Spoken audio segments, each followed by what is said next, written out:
A moment of significant change or a turning point, altering your course, is known as an inflection point. In business, these moments have a significant impact in many ways. That's why we're speaking with leaders from across the asset management industry to hear the stories of their inflection points and the impact they've had on their journeys. Join me and my colleague Mark Spina as we explore the business of being in business, with insights that can help you wherever you may find yourself. This is Inflection Points. I'm so pleased to be back with you for another season of Inflection Points, where we gather from around the asset management industry to talk about the business of being in business and the inflection points that they've all experienced through their lives and through their careers that bring them to where they are today. I could not be more pleased to have the guests that we have today. Reggie Browne, who I count as a friend and longtime industry colleague in the ETF industry. Reggie, for those who don't know, although I'm sure many do, Reggie is a principal at GTS, has been in the ETF industry since 1996. So for all intents and purposes, since the beginning, often referred to as the godfather of ETFs, a Philadelphia native. And I'm sure we'll spend some time talking about those years growing up in Philadelphia and what took him to where he is today. But I'll let Reggie give us a bit more of his journey up to where he is today at GTS. And we're going to spend a little time at the end of the episode actually talking about where we are in ETFs. Like I said, Reggie's been around since the beginning and has been involved in launching thousands of ETFs and has been very involved in the regulatory environment as well. And so I think it could be very interesting to get his perspective on where we are. So with that, let me welcome Reggie to Inflection Points. Well, thanks, Jillian, for that warm welcome. My pleasure. Absolutely. Thank you for joining. Wonderful. So maybe let's just have you talk a little bit about where you are today. I obviously talked about you're at GTS. Maybe before we rewind and head back to some of your more formative experiences, just talk a little bit about what you're doing and what GTS is. No, I appreciate that. The firm is basically a principal automated market maker, and for equities and corporate bonds and treasuries and options. It's basically a multi-asset class automated market maker. I migrated my business here 3 years ago, largely to take advantage of the scale of technology and delivery of investor outcomes. Hmm. And I've had a robust client base for the last 20 years, and just the advancements of tech, we needed a tech partner. So we joined GTS as partners. And from the perspective of engaging end users of ETFs, we talk to essentially every type of user, from retail or to institutions, in different manners. And we wanted to scale in a different way. The ETF industry, 31 years old in the United States. Yeah. I've been fortunate to have been a part of the industry since 96, as you referenced. Started out on the American Stock Exchange. My career, I started trading options, and my experience is rooted in derivative trading, and ETFs came on the forefront, and I pushed myself to over there based on opportunities that we saw to add value. So largely what we're doing today, engaging clients, launching ETFs for ETF issuers, and then being a thought leader about sound practices and what works well, what doesn't work so great, and helping fix the things that don't work so great. Absolutely. To my point about you've been very front and center in all the different things that have happened over the course of really the last, let's call it the last 10 years, really being very front and center with the SEC and other regulatory bodies as it relates to your point, some of the things that maybe don't work so well, and how do we improve them for better outcomes for investors. Let's take a step back. We were just talking before we started recording. Reggie splits his time between Bucks County outside Philadelphia and Martha's Vineyard. And as I mentioned, in Philadelphia native, to tell me if this is true in your bio, you started trading at the age of 15. I'd love to talk about maybe some of those more formative years and what is it that sort of triggered you once you got to LaSalle? What was it that pushed you into this industry? It's funny. My story is somewhat chronicled. Yeah. We didn't talk about this when we started this conversation. But like everyone else, you get influenced early in your life about a direction that you want to take. And my influence was my family. They were middle class, they were hard workers, and they were strident savers. And they believed in growing wealth, participating in the stock market, particularly my grandmother. Mm. She used to sit, and I'm gonna date myself, sit and watch PBS, public television, and watch Wall Street Week with Louis Rukeyser. Oh, wow. I would say half the people that I just said that phrase would recognize who Louis was, and another half, well, Yeah. but very informative. She would sit and watch portfolio managers like Peter Lynch talk about buy stocks and the things that you consume. And she was a big proponent of buying Apple at $8. And I said at that time that no one buys Apples, everyone buys Microsoft and PCs. And she was right, I was wrong. It's amazing. Yeah. So that started my introductory into Wall Street. At starting at age 11, and at 15, after Boy Scouts, I got a job building a stock exchange and never left. Wow. That's fantastic. And then, so I would imagine from there, when you got to college, was that interest continued to be piqued and you knew that sort of the direction that you wanted to go? Because you were business administration, if I remember. Was that sort of the ongoing avenue to continue to Yeah, trade? yeah, absolutely. Being born and bred in Philadelphia and Philadelphia being the bedrock of formation of this kind with the stock exchange and its historical systems, I was very interested in understanding the heartbeat of commerce, and I was very business oriented, Mhm. just striving in order to make sure things I want to achieve, I achieved. And so Sure. I picked capital markets. It's been a fascinating career over the last, what was it, 36, 37 years, 36 Mhm. years. And I say that, mind you, I started at 15. And I count those summers as part of those years Sure.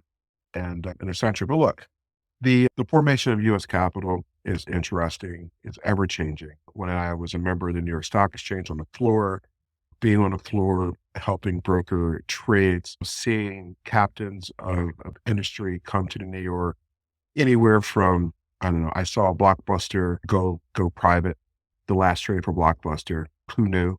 Yeah. And then famous sports stars, 9/11, seeing every senator come down to be close to the New York and the symbolism of what the New York stood for around the time period of terrorism in our country. It was all left indelible impression upon me as a young adult growing into my career that the United States is the leader around capitalism and what we believe in. And we export, especially the framework around free and fair markets. And so being part of the ETF industry, bringing new investors in and bringing investors in to be self-directed and have control over their investment lives, it's just a thesis that I firmly believe in, that free and fair markets is the bedrock of growth for global citizens. And much as that we could export what we believe in globally and let citizens of other countries grow their wealth, cut their fees, have competition of choice. That's a fundamental framework of which I was bred under, believe in, and now a champion of. And being a business person in various countries, talking about ETFs, but talking about investor access, investor protection, investor education, and just talking about the ETF framework, it's fascinating. I wouldn't trade it for anything. It is absolutely fascinating. As you and I know, we could sit here and talk about the ETF industry for hours. It's to be a part of it for so long, and again, we'll touch on this, I think is just so incredibly powerful, and the number of individuals that you've educated on how and what to do and how and what not to do to lead to successful outcomes for their businesses and for their investors is very powerful. If we think about your time, like you said, as a member of NYSE, were those your years spent at O'Connor and Susquehanna primarily? Yeah, so I was fortunate. I had some of the best option theory training that could be had Mhm. professionally. I count one of my first jobs. I've had several. It was first an offshoot of the Kellogg family, Spear Leads, and one of their Mhm. subsidiaries. My true education began at O'Connor Associates, who, in my opinion, were the first option theorists around Black-Scholes and Russian conversions and how options operate. And I was there for 5 years, 4.5 to 5 years. And then my next big job was 10 years at Susquehanna Yeah. around prediction and around, again, options and poker theory and the business that Jeff Yass has and what Susquehanna is today. I was part of that in the beginning, and I do credit them for what I was taught there is just a small part of me of who I am today professionally. That poker theory is pretty well known as you think about that marketplace. It's fascinating how that drives so much, and it makes me think about, as one who has not been a trader and is not trading options and derivatives, how is it at 15? What in you allowed you to learn that so quickly? Or was it quickly, right? Or was it a bit of a journey for you to learn and to master? Because clearly by the time you got to Susquehanna, it's something you had been doing for quite some time. But what was it as a 15-year-old that allowed you to sort of master that? I think it's something you said in your opening. It's the art of business, the business of business. Yeah, I yeah. was fascinated around a statement, and actually I've said this in the past: the business of business, the art of business, and what it entails. And I love relationships, and how they evolve, and then the art of adding value and solving problems. I Yeah. think that is what attracted me. And if you look at a sports analogy, Bill Belichick talks about posing a team of leaders, of class presidents, well, I'm class president. Everything that I've ever been a part of, I've led, Mhm. and that continues today. So I don't join a nonprofit today because I know ultimately I'll be asked to write a big check and then ultimately lead. So I'm very slow to join things just because of that. But really, I think there are certain personality traits that are identifiable that are rooted in just art and success. I believe that you don't necessarily learn from your wins, you learn from scraped knees and broken bones. In order to have those important lessons, you got to just have those scraped knees. Yeah. And so along my journey professionally, I've had the choices I've made, right and wrong, different partners to associate with, such as my choices around not taking private equity money and Mhm. forming my own thing and taking my hand there. I wish I did that. But in this current venture as a principal of the company, I have the best of both worlds. And I think that the customers that we serve ultimately are being served well Mhm. because there are two distinct competitive forces inside of GTS that have commitment. One is a commitment to client centricity and to commitment to fundamental responsibility to the markets through use of technology. Mhm. And the firm believes that, it demonstrates that, and it's just pretty exciting to be here.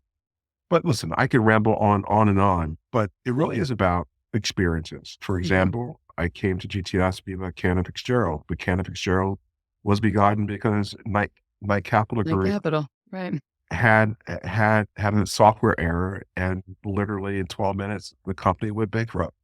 Yeah. And if you're a business leader, you have to plan for the unexpected. And here I had a robust business providing ETFs issuers with a service.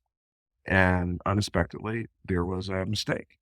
A mistake that caused the company to have a fatal corporate event. And then that led to a succession of chain events being taken over by Gecko, the formation of KCG. And then I had a choice to remain at KCG in a new company or depart. I chose to depart because I'm an entrepreneur, and entrepreneurial experiences, a true entrepreneur cannot be in society where they can't unfold their gifts and be rewarded for that.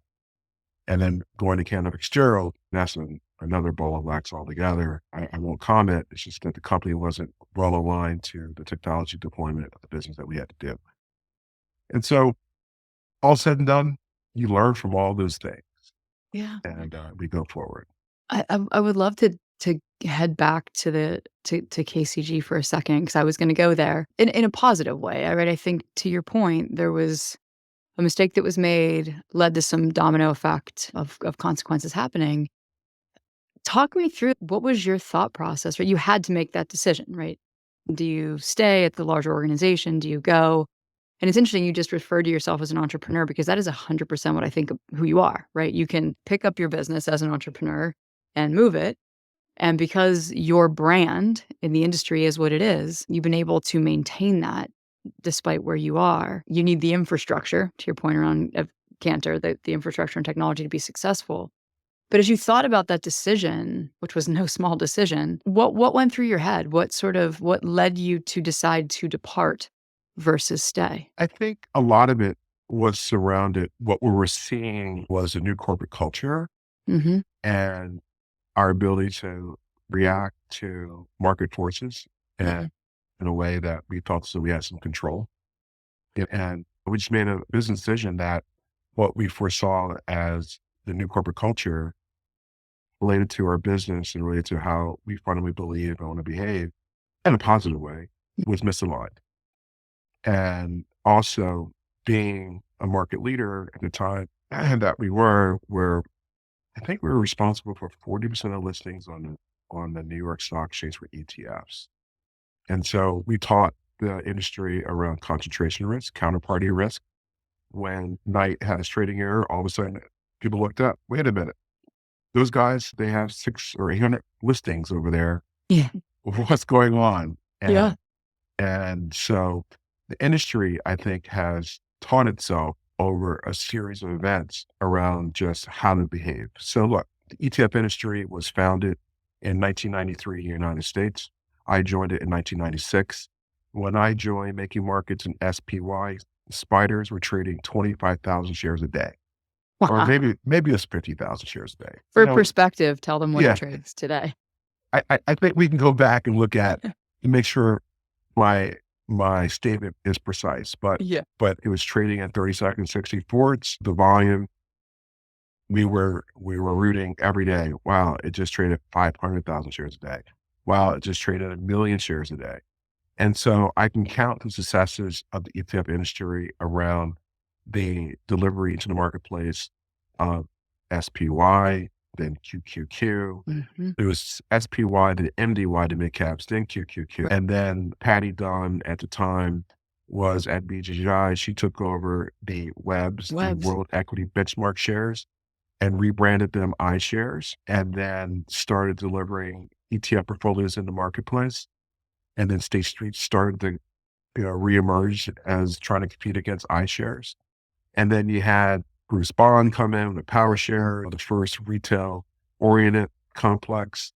And then you just started having a series of firsts. Like the first corporate bond ETF, LQD, I think was launched 2008.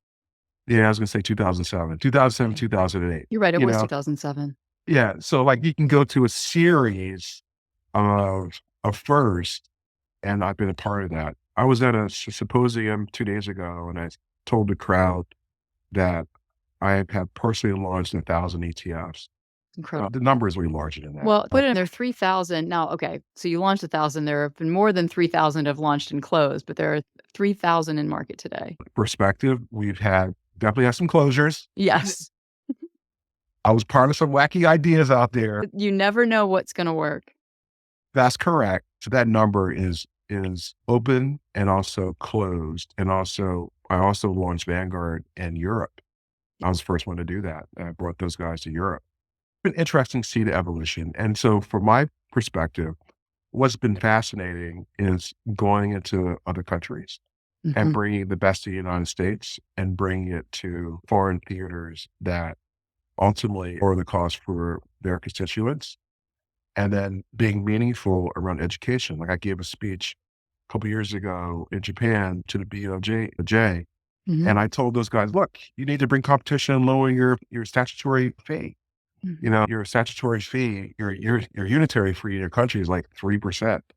Oh, wow. But I can bring in an ETF at 50 basis points, bring competition, and Mr. and Mrs. Wasabi will want to unplug their money from their mattress and then bring it into your local exchange. And so they were fascinated to hear my comments. They wanted to hear more about inverse leverage and then counterparty risk to a holder of ETFs, i.e. the Bank of Japan and their marketplace. Right. I've had those opportunities to deliver comments that I think led to change. They have led to a lot of change, and I won't go there just yet, but I think the evolution and where we are today and the volume of issuers coming into market because of the regulatory change, I think is really changing the landscape in a pretty dramatic way. You have served as mentor to many, right? Whether you are formally sort of mentoring someone or not. And frankly, you mentor issuers, right? You mentor the industry. Has there been anyone that has mentored you along the way? You know what? That's a great question. And I'm a big fan of asking people, who's your sponsor and who's your advocate? And generally, they're two different people. Yep. And that is true for the leaders of business. Who's your sponsor and who's your advocate? Who helps you as a business owner succeed around some of the challenges that you may have? Hmm. And so I've had them along the way. I won't name drop people on the webinar, but they know who they are, where I call on people for different things. Most notably, as I've had changes in my corporate structure and invariably moving employees from one place to another, Hmm. there's breakage. And I've learned a lot around the management of people Hmm. through managerial change and corporate events. And managing through disruption, I think you learn quite a bit about what works well and what does not. And what does not is you can't govern how someone feels through a disruptive force in a corporate being. I tried to do that, try to solve it with not only just praise and promotion and monetary reward. Sometimes it just doesn't work. Hmm. And people get harmed because they recall a disruption they felt and then they don't have safety in their lives because of it. And so I've learned about that in particular as a business leader about how to manage through change. And so I draw at the time I was drawing upon some people that went through various changes. And someone said to me, he said, look, you are trying to hold on to your business and then hold on to your team members, but invariably your team members are all going to leave just because they went through some psychological event and they just need a break. And that was very interesting comments because it was true. Mm. Fast forward a number of years later. They were gone. And then listen, the business you have today is not the business you have tomorrow. And you also have to evolve over what you think could be a business cycle, but also a change in climate and competitive threats. And so I'm a big fan of changing your stripes every 18 to 24 months. And sometimes that requires new soldiers in the field to do that. Hmm. Where are you in that 18 to 24 month window for yourself right now? Oh, I'm sitting high on just my flag is waving in the air, going up the hill, charging up Yeah. to Teddy Roosevelt. But I say that in a way that I'm on the backside of transition.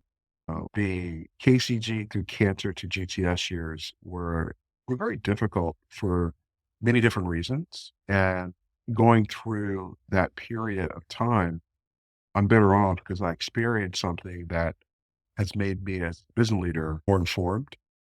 I have an education in managing people in a different perspective. And then from the perspective of being important to clients and solving their problems, I can address it in a different way because I have new tools to do that. And so when businesses become stale or do not have the tools equipped to remain competitive in a competitive landscape, that's when business go upside down. Mhm. And so where I'm at on that plane, I'm right side up, charging up the hill, and I'm feeling great. Fantastic. The last two questions I have for you. One, let's start with you mentioned nonprofits earlier. And I know that you you do have a passion for that. And those that know you, you're very involved in Boy Scouts and the arts through Pennsylvania. Is that the Pennsylvania Academy of Fine Arts. Academy of Arts? Yeah. Yeah. And then the Boy Scouts. What has that meant to you? You also serve on boards and for different fund companies and whatnot. What has that nonprofit work meant to you? I know you're very passionate about, in particular, the Pennsylvania Academy of Fine Arts and the Boy Scouts. I think there's a couple of things. I think my interest in delivering some gifts that I have earned commercially back to society has done through nonprofit work.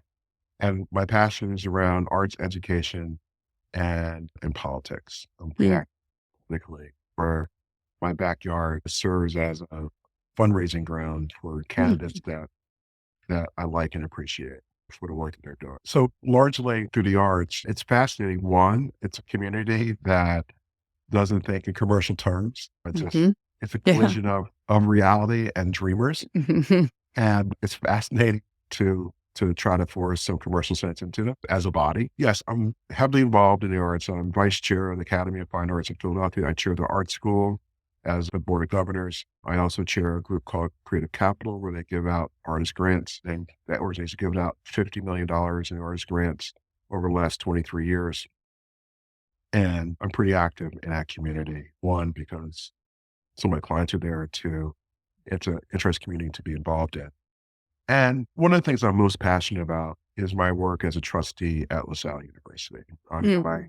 Going to my last year, 10-year term. Not only have I given some rewards that I earned in the marketplace financially, but I created a program called LEAP, where it has allowed 11 to 12th graders to earn dual credit college credits while they're in high school, and then while they're also getting exposed to careers. I fundamentally believe that, and I'm expressing this, that for young people to be truly successful, they have to be exposed to opportunities when they're 11, 12, 13, 14. I think you can see a parallel, right? I'm nearing my life. Yeah.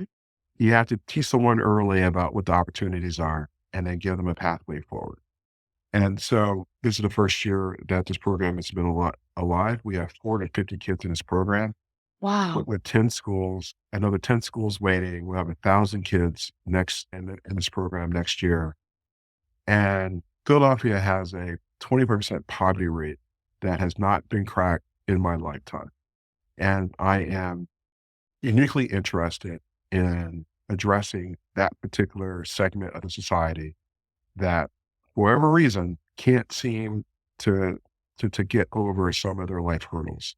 And I'm a firm believer you got to do it through education and access. And so it's all about, one, here are some college credits. If you work hard, like basically I want to say to kids, here's a playbook. Mhm. Work hard, be a good person, have some vision, and your outcome will be somewhat significant if you do all the right things. And so if I can give a couple thousand kids the opportunity in a way through hard work that if I had those opportunities, then I feel as though my life has been well lived.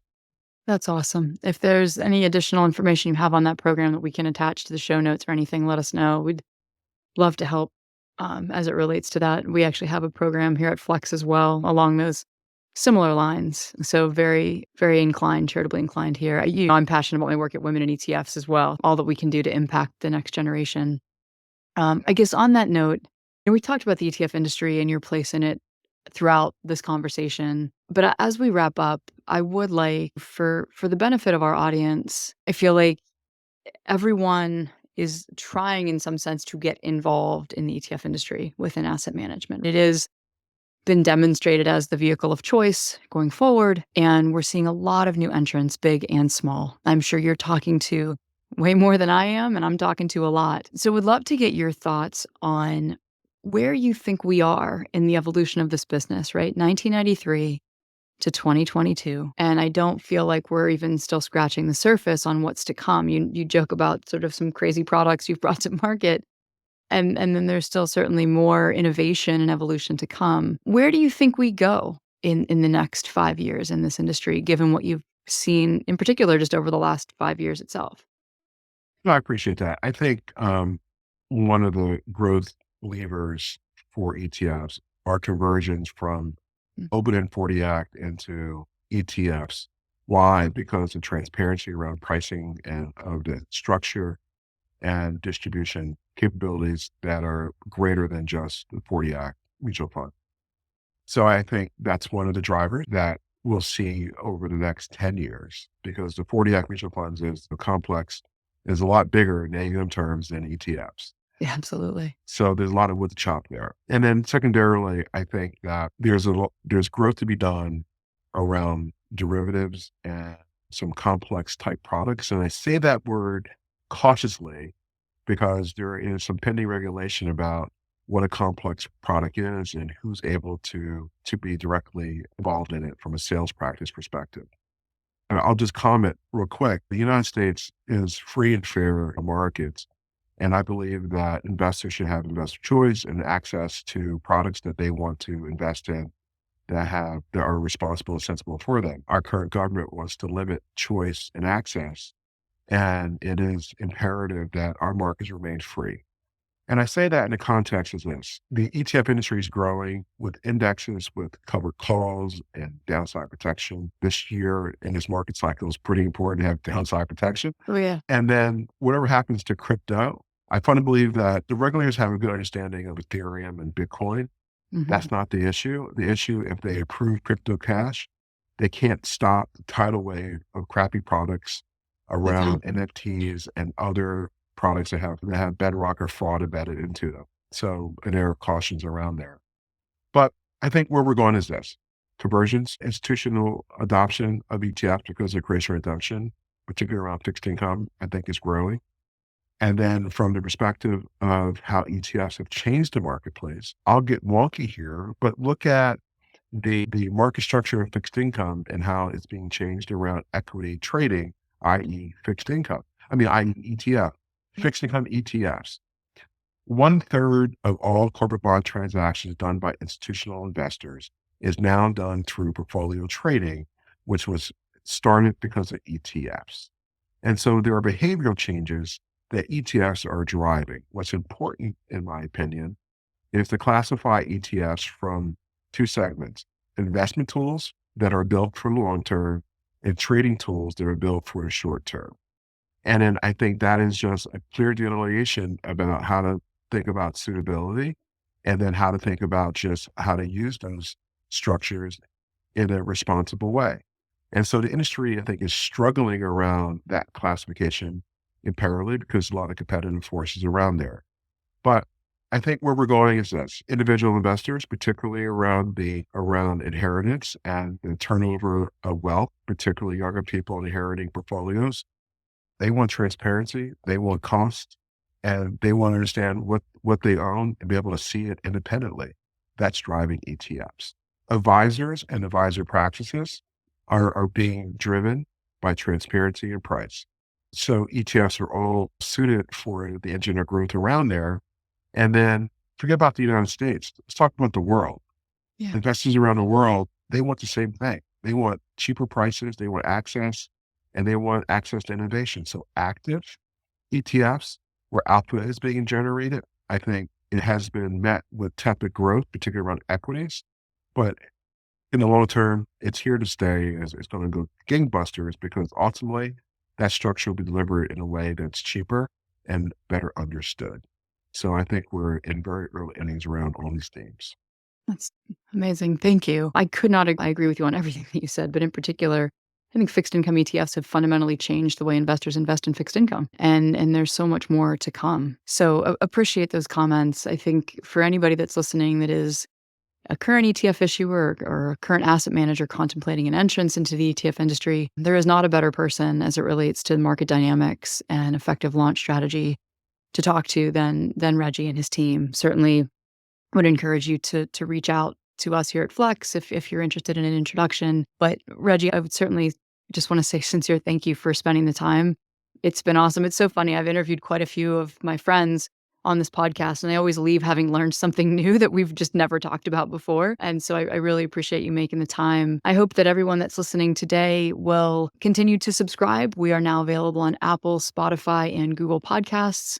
Really anywhere you get your podcasts. And certainly please become a member of Flex at Flex Networks. Certainly can access this podcast and all of our past InFLXtion points hosted by both me and my colleague Mark Spina, as well as a host of other thought leadership through our intelligence exchange. So thank you all for listening. Reggie, thank you again, and we'll talk to you all again soon.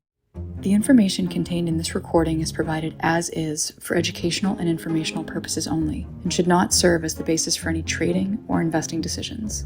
Flex Networks makes no representations and disclaims all express, implied, and statutory warranties of any kind to any viewer, listener, or other third party. Neither Flex Networks nor any of its affiliates make any endorsement of any particular company, security, product, or financial strategy, and nothing contained in this recording should be construed as investment advice. Investors should undertake their own due diligence and carefully evaluate companies before investing.